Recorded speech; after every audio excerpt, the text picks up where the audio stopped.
Tuhan di malam hari ini.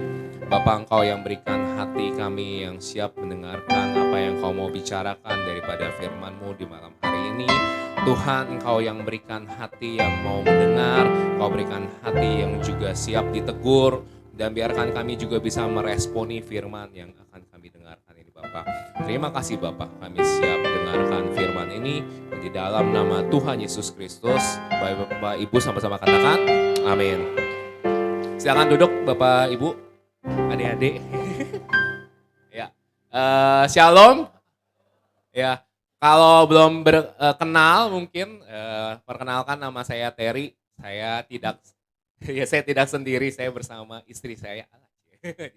Istri saya di sana, jadi istri saya Glady, dan saya salah satu leader di Abayut juga, jadi memimpin di Abayut saat ini. Nah, hari ini saya diberikan satu tema untuk kita bisa bahas bersama-sama. Temanya itu tentang teladan hidup, tapi karena saya pemimpin youth ya, jadi saya bikin jadi bahasa Inggris yang sebenarnya kalau lebih tajam mungkin sebutannya saya tulis adalah action speaks louder, yang artinya bahwa tindakan itu berbicara lebih keras dibanding sekedar untuk bicara. Nah, saya akan mulai dengan satu cerita, yaitu tentang orang tua saya, terutama tentang papa saya sih. Jadi saya di rumah bertiga saudara, saya anak terakhir. Saya beda jauh umurnya sama cici sama koko saya, beda 15 sama beda 13 tahun. Nah, apa yang poin yang bisa diajarkan papa saya selama ini? Papa saya adalah ayah yang tidak merokok, dia adalah ayah yang enggak judi, enggak minum, enggak mabuk, dan yang sebenarnya yang paling kental dia itu tidak merokok sebenarnya. Jadi selama ditawaran di sekolah, itu ini juga pada cici dan koko saya ya.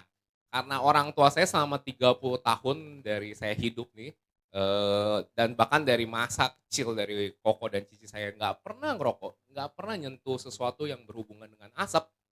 Ya semua asap berarti kayak vape atau ya tentang rokok, itu membuat kami para anak-anaknya, nggak ada yang mau ngerokok. Dari zaman saya ketika saya lagi di SMP, SMA, teman-teman saya ada yang ngerokok banyak, ya saya nggak akan ikut ngerokok. Kenapa? Karena saya inget bapak saya di rumah. Saya bayangin kalau saya sampai ngerokok, sampai saya ngisep, bapak saya bisa nangis di rumah. Saya bayangin bapak saya bisa nangis, bapak saya bisa kayak hancur hatinya, karena satu-satunya anak ngerokok gitu, bayangin. Bayangan saya sih gitu, biarpun saya nggak pernah lihat, kalau bapak saya pernah negur saya langsung untuk soal rokok gitu. Dia juga nggak pernah ngomong, "Kamu nggak boleh ngerokok," apa atau apa gitu, dia nggak pernah sebut gitu. Dia nggak ngomongin langsung, tapi saya lihat dengan mata kepala saya selama 30 tahun, dia nggak pernah nyentuh rokok. Dan itu cukup membuat saya sampai sekarang nggak mau nyentuh yang berasap, terutama yang main asap gitu ya. Jadi, kemarin kalau ikutin kelas parenting kan jadi kayak sangat kena sekali gitu loh ketika dia ngomong bahwa orang tua itu harus yang memberikan peran penting, terutama di dalam mendidik seorang anak. Anda mau anaknya itu rajin baca firman, orang tuanya harus mulai dulu.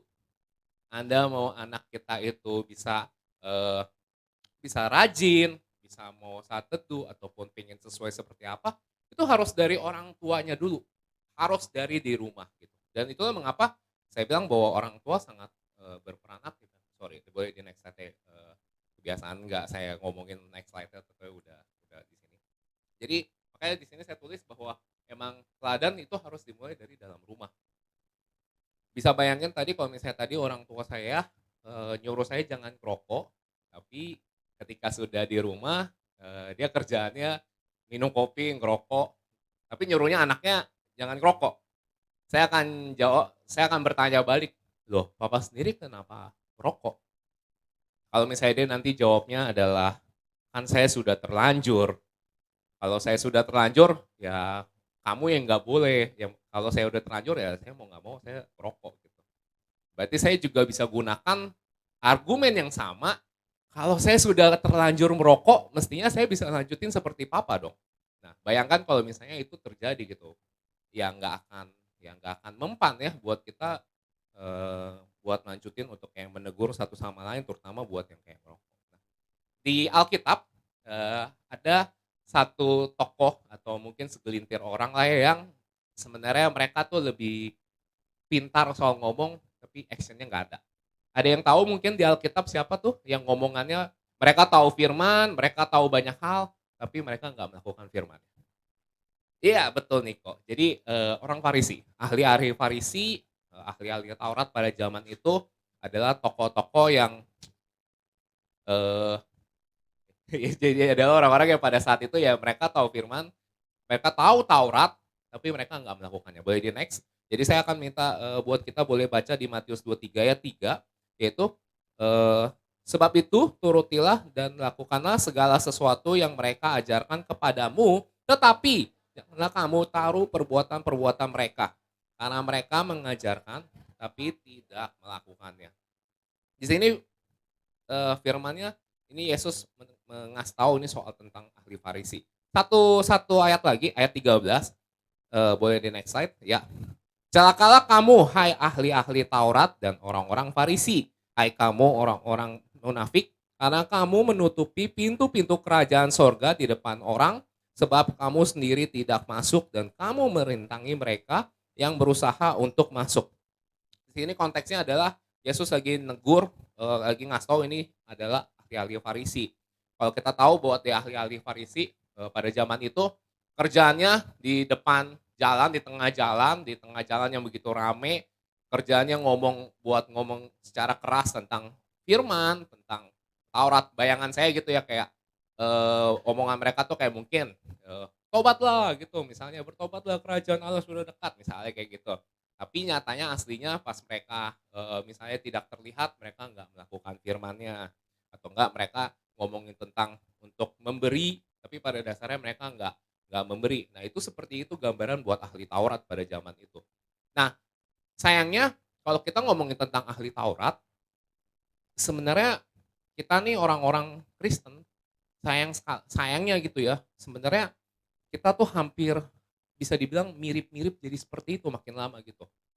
Contohnya adalah, kita bisa ngomongin dengan pintar, terutama buat yang kita yang mungkin rajin bersaksi atau enggak yang bisa ngomong di depan nih buat ngomongin tentang firman gitu.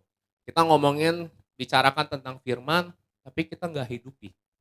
Itu akan menjadi pedang dengan 2 mata ya, yang kita ngomongin firman tapi kita nggak hidupin. Saya ngomonginnya ibaratnya begini nih, saya ngomong ke anak-anak youth, "Anak-anak youth, kalian pergi ke gereja, rajin ke gereja ya, tapi hari Sabtunya saya nggak dateng." Anak-anak youth yang saya kasih tahu, mereka akan pasti bertanya, "Itu koko yang ngasih tahu saya buat ke gereja kemana? Kok, nggak hadir?" Gitu. Maka ini sering sering terjadi gitu buat kita. Kita bisa ngomong dengan gampang dengan kepada jiwa-jiwa untuk bertobat atau enggak buat kenal lebih sama Tuhan lebih lagi. Tapi kita nggak melakukan bagian kita nggak menghidupinya. Makanya sehingga ini yang terjadi di, boleh ke slide yang kedua yang ayat 15. Yang ayat 15 nih kita baca, 1, 2, 3. "Celakalah kamu, hai anak-anak ahli ahli Taurat dan orang-orang Farisi, hai kamu orang-orang munafik, sebab kamu mengunjungi lautan dan menjelajahi daratan untuk menobatkan satu orang saja menjadi penganut agamamu, sesudah itu ia bertobat daripada kamu sendiri." Di sini ngeri loh, dikatakan bahwa kita berusaha untuk ngajakin orang untuk mereka mengenal tentang agama, tentang Kristen, agama gitu loh, beda bukan jadi pengikut Tuhan ya. Kita kenali mereka untuk mengikuti jadi agama.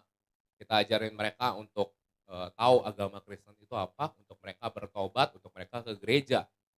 Tetapi ketika mereka melihat kehidupan kita tidak menghidupinya, mereka yang melihat, yang kita ajak akan sakit hati, akan kecewa, dan mereka akan kembali ke kehidupan yang lamanya mereka, dan mereka akan melakukan 2 kali kejahatan yang lebih jahat daripada saya yang ngajak mereka. Ini ini contoh dari ahli Farisi gitu, bahwa mereka berusaha buat jadiin orang tuh buat ajak masuk ke dalam agamanya mereka. Tapi ketika orang tersebut kecewa kecewa lihatin kehidupannya atau nggak sesuai deh dengan kehidupannya, dengan kata-katanya nggak sesuai gitu, kita bakal orang itu akan kecewa, dia akan balik. Dia akan balik ke kehidupan lamanya, mungkin dia nggak akan ke gereja lagi, karena dia akan bilang semua orang Kristen tuh, sama aja. Semua orang Kristen tuh sama-sama jahat, sama-sama busuk gitu. Dan mereka akan melakukan kejahatan yang lebih lagi.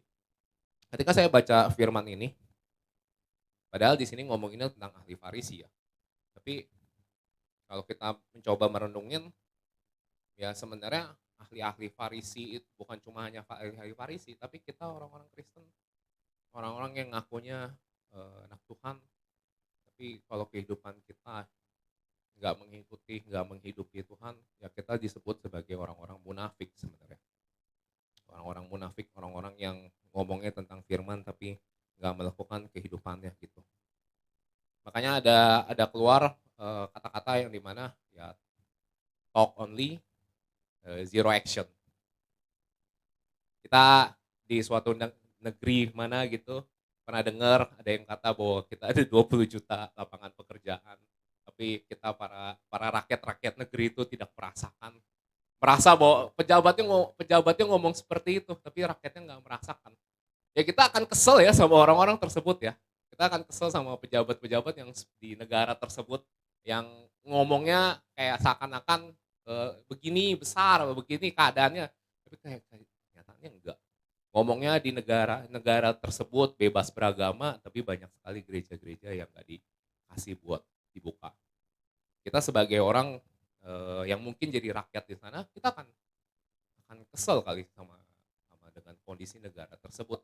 Jangankan ngomongin tentang, negara tersebut deh.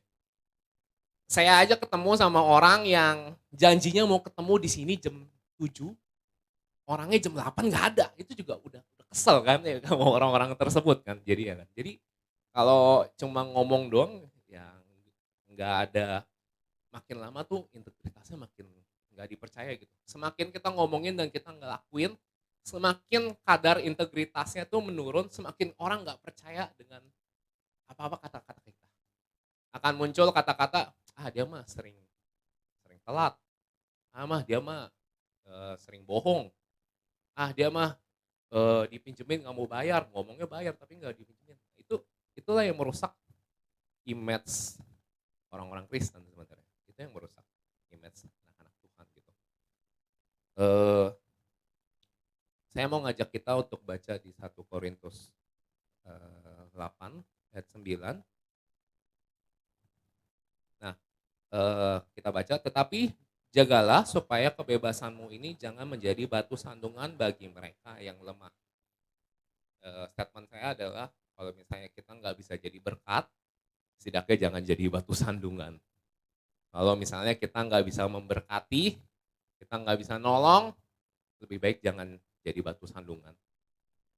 Kalau misalnya kita ngomong, pengen banyak nasehatin orang, banyak pengen, apa, banyak menasehati, tapi ternyata kita kelihatannya malah jadi, apa, dia liatin kehidupan kita malah jadi batu sandungan ya, mereka jadi kayak makin kecewa. Mendingan kadang kita jadi diam aja atau enggak mikir panjang gitu, ada konsekuensi kalau kita ngomong sesuatu ini, ada hal yang harus kita perhatikan gitu, supaya kita nggak jadi batu sandungan sih sebenarnya.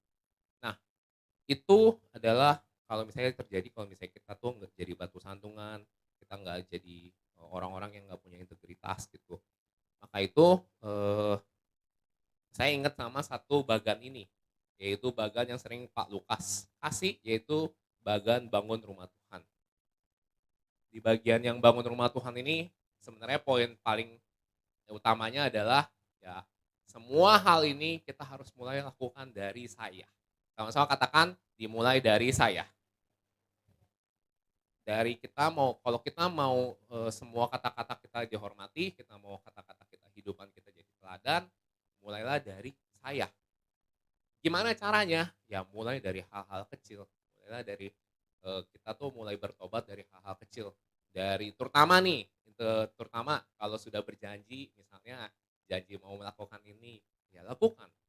Udah janji buat datang on time, berusahalah untuk selalu untuk on time. Kalau sudah janji untuk bisa lakukan, berusaha untuk lakukan. Ketika kita belajar dari hal yang kecil, otomatis kita akan diberikan tanggung jawab yang lebih besar dan itu akan membuat kita tuh juga bisa disiplin dan membuat kita tuh bisa menjadi teladan. Karena disiplin dan integritas itu yang membuat semua itu bisa jadi teladan buat daripada kita. Nah, kalau di Alkitab kita lihat contohnya dari siapa sih? Kalau tadi kan kita udah lihat ahli Farisi. Nah, di Alkitab ada contoh di mana seorang guru menjadi contoh buat muridnya, yang tentu saja ada Yesus dan murid-muridnya, tapi saya mau perhatikan buat hubungannya si eee, Paulus dan Timotius. Jadi Paulus punya anak mentor namanya Timotius dan sebenarnya ini firman saya khususkan buat anak-anak youth di sini juga gitu, buat kalian yang mendengar gitu. Karena kalian adalah the next generation. Jadi ini adalah firman yang bisa kita baca buat anak-anak youth tuh tolong baca 1 Timotius 4 ayat 12, 1, 2, 3. Jadilah teladan bagi orang-orang percaya dalam perkataanmu, dalam tingkah lakumu, dalam kasihmu, dalam kesetiaanmu, dan dalam kesucianmu. Konteksnya di saat ini, di cerita ini, di surat ini, Timotius itu umurnya dikatakan masih di umur 20 tahun. 20 tahunan lah menurut scholar, menurut para ya ahli-ahli itu, jadi 20 tahun. Mereka, Timotius masih dikatakan sebagai Gen Z. Nah, kalian nih para Gen Z itu tuh ternyata hidupnya tuh sudah diminta untuk menjadi teladan. Teladan untuk orang-orang dewasa. Kalian bisa loh menginspirasi banyak dari kami yang milenial, yang dari Gen X, menginspirasi kami menjadi teladan-teladan. Dan kita para orang tua atau mungkin yang lebih tua gitu misalnya, jangan pernah menutup diri untuk kayak mensupport anak kita atau anak-anak kita tuh bahwa mereka tuh bisa jadi teladan. Ada sesuatu yang bisa dipelajari juga dari mereka-mereka ini, dari kata-kata mereka itu gitu. Saya mau saya mau ngasih contoh, salah satu contohnya ini inspiring banget buat saya di next slide. Saya mungkin pernah lihat orang ini di YouTube gitu.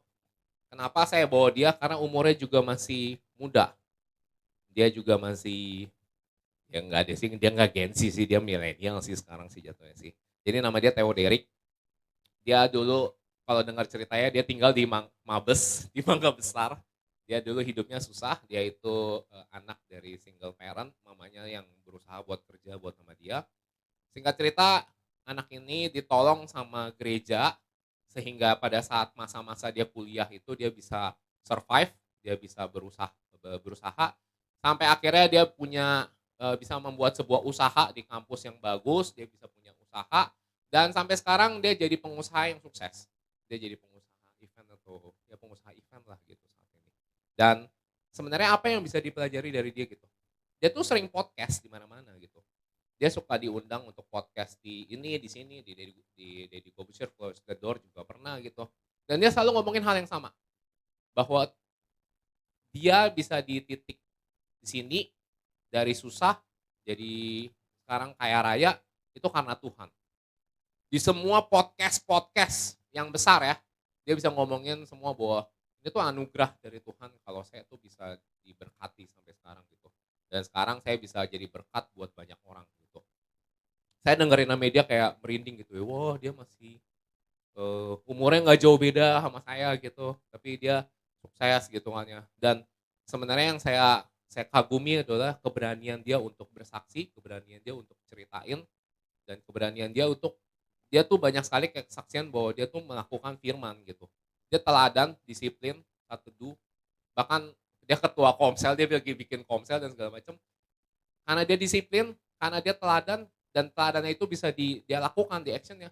Sehingga tuh ketika saya yang nggak pernah lihat kehidupan dia, tapi denger ceritanya aja, ih saya merinding.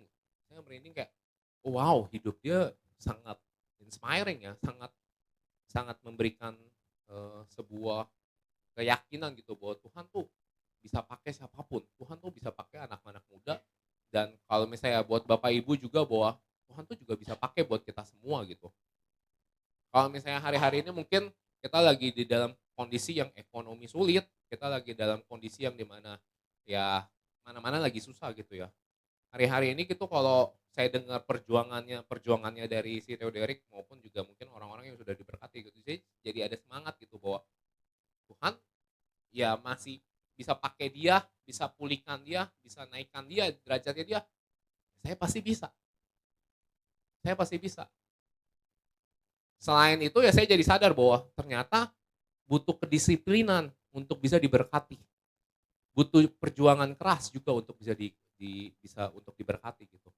Ya belajar dari sana sih sebenarnya, belajar dari sana gitu. Nah sehingga, eee, ternyata kita bisa belajar gitu misalnya daripada dia dan ketika itu benar-benar dia hidupin, itu benar-benar sungguh kayak kita nggak pernah kenal aja tuh saya dengerin kayak, ya saya juga mau mengalami seperti itu. Nah itu buat di hari ini, saya lanjutin buat yang di Timotius yaitu ada di 2 Timotius 3 ayat 10, 11. Tetapi engkau telah mengikuti ajaranku, cara hidupku sendiri, pendirianku, imanku, kesabaran, kasihku, dan ketekunanku. Engkau telah ikut menderita, penganiayaan, dan sengsara seperti yang telah kuderita di Antiokhia dan juga ini. Di sini mengatakan bahwa Paulus tuh ngasih tahu bahwa ini kan anak mentor dia nih. Timotius udah ngikutin Paulus udah dari lama, udah dari dia masih muda dia ngikutin buat Paulus. Ternyata kehidupan teladannya Paulus bisa diikutin sama Timotius. Sehingga Timotius tuh bisa ikutin ikutin menderita juga, ikutan juga dia untuk ngikutin proses yang dihadapi sama Paulus gitu. Dia pasti juga ngalamin masa-masa di mana dia Timotius kan jadi pemimpin jemaat pada saat itu juga gitu. Dia pasti juga ngalamin keraguan-keraguan pemimpin yang muda, keraguan-keraguan untuk yang namanya juga, dia ragu sama dirinya, tapi dia bisa lewatin karena dia dapetin teladan, daripada si, Paulus gitu. Saya mau cerita juga, saya punya mentor, mentor saya juga saya sudah dari 2000 mentor itu ya dimuridkan lah ya sama, sama namanya Koko Marcel sebenarnya. Saya sudah jalan dari 2020 sih, jadi udah jalan 5 tahun lah ya sebenarnya sama Koko ini gitu. Salah satu yang paling mengena di dalam hubungan kami adalah saya mulai dimuridkan tuh terutama waktu masa-masa saya lagi deketin istri saya gitu. Pada saat itu di dalam masa pendoaan dengan istri saya, Koko Marcel bilang kalau saya mau jadian sama Gledy, saya wajib samperin dapat izin dari orang tuanya dulu. Berarti dari ya Pak Adrian dan juga buat, Bu Meti gitu pada saat itu. Pada saat itu, eee, saya nggak yakin sama diri saya sendiri, tapi saya juga berusaha untuk taat. Dan tentu saja ketika ngomongin kepada lady, ngomongin ke orang tuanya, ya saya juga ditolak habis-habisan lah ya, karena kan pada saat itu juga saya tahu bahwa saya juga tidak di dalam kondisi yang dewasa pada saat itu. Banyak sekali blunder kali ya sebutannya pada masa itu, masa-masa saya masih belum dewasa, kerjaan belum jelas, banyak, kayak blunder kayak secara sifat gitu, dulu juga kayak cukup, bergaul ke banyak orang gitu. Jadi ibaratnya kayak ada gosip-gosip saya deket sama ini, deket ini gitu. Jadi kayak, itu blunder pada masa itu gitu. Sehingga mungkin pada saat itu emang image-nya nggak bagus gitu. Tapi saya berusaha taat ya sama Koko Marcel pada saat itu, karena mungkin bersyukur saya punya roh anak yang mau tunduk, jadi saya ngikutin gitu. Sehingga kami pada saat itu, saya doain Glady udah hampir setahun, akhirnya kerjaan saya pertama diubahin gitu. Jadi dari kerjaan yang nggak jelas, dari kerjaannya mungkin gajinya nggak seberapa, akhirnya dapat kerjaan yang sampai sekarang saya di sini gitu, jadi udah 4 tahun saya kerja waktu saya dapat kerjaan itu sampai sekarang dan kerjaannya sangat-sangat oke. Di saat kondisi sekarang lagi buruk, kantor saya malah justru lagi naik daun, lagi tinggi-tingginya dapat project dan, saya lagi sering juga disuruh keluar gitu buat nge-handle banyak project gitu. Jadi, anugerah gitu sampai sekarang kayak Tuhan ngasih saya di tempat kantor ini, dari kerjaan yang diberkati, sampai akhirnya suatu saat, saya inget banget akhirnya kedua orang tua yaitu dari keluarga dan juga Cici Claudi pada saat itu, kayak oke, lady itu boleh maksudnya ibaratnya boleh diizinkan untuk, jadian dan sehingga pada saat itu kondisinya ketika saya udah tahu kita udah boleh jadian, saya ngatur untuk ketemuan satu keluarga, saya inget banget di Empurau di waktu itu, Saya deg-degan setengah mati dan akhirnya, eee, papa okein juga gitu kayak, "Oke, kamu boleh bangun hubungan sama Glady." Di hari tersebut, ketika kami akhirnya sudah boleh, akhirnya saya jadian sama Glady dan pada hari yang sama saya langsung ketemu mami buat infoin kalau kami mau di BPN pada saat itu. Jadi baru jadian langsung BPN pada saat itu. Semua proses itu saya ikutin karena nasehat dari Koko Marcel yang kebetulan dia juga sudah melakukannya pada saat itu. Jadi dia waktu dengan istrinya, dia percis sebelum dia jadian, sebelum dia pacaran ibaratnya atau sebelum dia, ya berhubungan lah ya maksudnya, eee, dia minta izin dulu sama orang tuanya dan orang tuanya bolehin, baru mereka ya baru official mereka jalan gitu. Dan kalau ditarik lagi sebenarnya nggak cuma Coco Marcel dan Cijesco, sebenarnya dimulai dari Koko Hendy dan juga Kak Elsa pada saat itu. Jadi menurun tuh, jadi dari Ko Hendy, Kak Elsa, turun ke Marcel sama Cijes, lalu turun ke saya dan Gledy. Dan sebenarnya sih kayak saya juga mau turunin juga kepada anak-anak saya gitu bahwa ternyata apa yang saya lakukan pada masa itu ternyata nggak sia-sia gitu. Sampai saat ini gitu saya masih bersyukur dengan pernikahanku dengan Gledy, saya masih bersyukur bahwa saya udah ngelewatin masa-masa sulit itu yang masa-masa yang harus penuh dengan tangis, masa-masa yang harus kayak ya sedih lah ya pada saat itu banyak nggak kejelasan gitu dan segala macam. Dan berusaha untuk hidup kudus dalam hubungan pacaran saya sama Gledy dan ketika kami sudah menikah, ya kami bersyukur Tuhan pelihara hubungan kami, Tuhan pelihara pernikahan kami gitu. Jadi makanya itu yang saya juga turunkan gitu kepada anak-anak saya gitu bahwa kalau kamu mau punya, keluarga, nanti juga mau punya, istri, yang baik gitu, mau punya hubungan yang baik, yuk jaga hubunganmu dengan kudus. Kalau mau jadian juga minta approval juga sama orang tuanya dan ya bangun hubungan yang di mana Kristus tuh jadi kepala di antara kalian berdua gitu. Dan saya bersyukur udah lewatin proses-proses masa itu tersebut. Nah, itu kesaksian saya dan saya tutup dengan satu ayat terakhir, yang saya mau bagiin, itu ada di Matius 5 ayat 16. Kita boleh baca sama-sama ya, 1, 2, 3. Demikian hendaknya terangmu bercahaya di depan orang, supaya mereka melihat perbuatanmu yang baik dan memuliakan Bapamu yang di surga. Ya firman ini saya tutup dengan bahwa terang itu harus bercahaya. Bapak Ibu Bapak Ibu adalah terang yang ditaruh di atas genteng, yang fungsinya itu adalah menerangkan kota, menerangkan tempat yang gelap menjadi terang. Tempat terang sekecil apapun kalau ditaruh di tempat gelap, dia akan kelihatan dan seharusnya seperti itu. Ada pepatah mengatakan like father, like son. Kalau bapaknya bule, otomatis anaknya juga biasanya akan ikut bapaknya mirip sama-sama bule gitu. Kalau bapaknya orang, eee, Batak gitu ibaratnya, ya tentu anaknya akan ada gen Batak juga di sana gitu. Nah, Bapak kita Allah di surga, Bapak yang suci, Bapak yang baik. Kalau kita adalah anak-anak Tuhan, seharusnya kita juga mirip sama seperti Allah kita. Bapak kita yang baik, Bapak kita yang terang, Bapak kita yang menghidupi firman, kita sebagai anak-anaknya kalau kita benar-benar anak ya, maka kita pun juga akan belajar untuk menghidupi firman-Nya. Saya berdoa supaya, firman ini bisa kita responin ya mungkin kalau kita pulang nanti gitu. Jadi, oh kalau kita pulang dan kita udah istirahat dan besok kita mulai beraktivitas kembali, kita akan ingat bahwa ada firman Tuhan yang mau ku coba untuk jalanin. Biarpun mungkin sulit, biarpun mungkin, ada banyak hal yang kayaknya sulit banget nih untuk jalanin firman, tapi Bapak Ibu kita harus belajar untuk lakukannya. Sekecil apapun, coba untuk jalanin, coba untuk hidupi, untuk jalanin firman. Sehingga terang kita tuh bisa dirasain sama banyak orang. Sehingga tuh jiwa-jiwa ibaratnya itu akan penasaran dengan kita.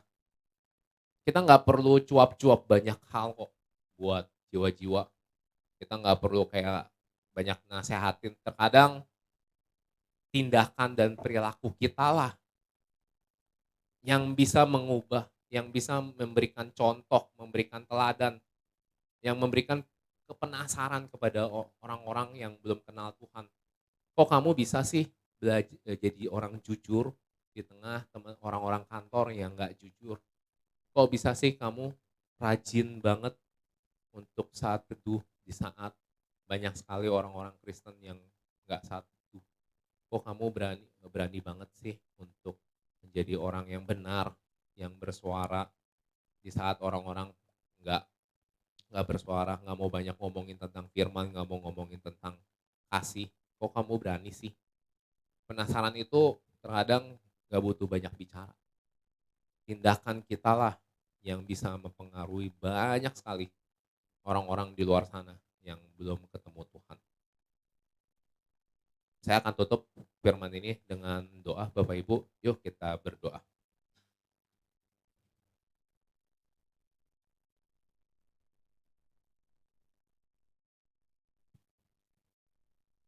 Bapa di dalam surga, makasih Tuhan.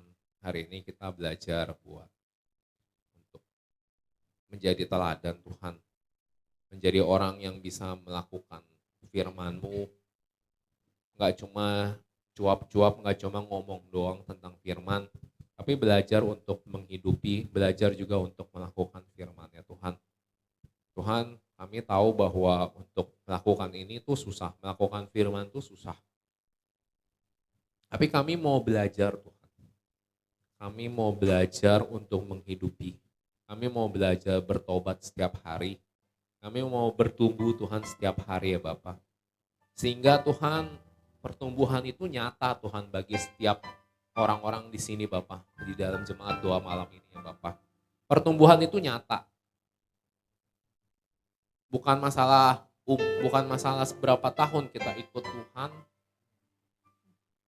Tapi maukah Bapak Ibu juga untuk mau menghidupi firman ini? Tiap hari ada pertobatan, tiap hari ada hal yang kita bisa lakukan, terutama untuk firman Tuhan kita hidupi. Tuhan, aku berdoa biar kita semua bisa menjadi pelaku-pelaku firman Tuhan.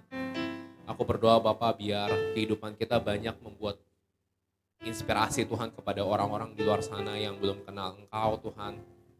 Aku berdoa Tuhan supaya setiap Bapak Ibu di sini Tuhan, di tempat dimanapun kami ditempatkan ya Bapak, di tempat kerja, di keluarga kami, bahkan mungkin di sekolah, di kampus Tuhan, kehadiran kami, tindakan kami itu membawakan dampak karena ada Kristus di kehidupan kami ya Bapak. Makasih Tuhan. Biarlah bukan cuap-cuap atau mungkin firman yang ku ngomongin mungkin kalau sulit dimengerti atau sulit ditangkap, aku berdoa juga Tuhan biar Engkaulah yang berbicara Tuhan di hati setiap pribadi-pribadi di sini Tuhan. Supaya sekalipun mungkin dari kata-kata enggak masuk, tapi ada firman Tuhan yang masuk di setiap hati-hati kami ya Bapak. Dan kami bisa responi firman ini Bapak dengan baik. Terima kasih Bapak. Kami bersyukur buat di malam hari ini dalam nama Yesus. Haleluya. Amin. Puji nama Tuhan.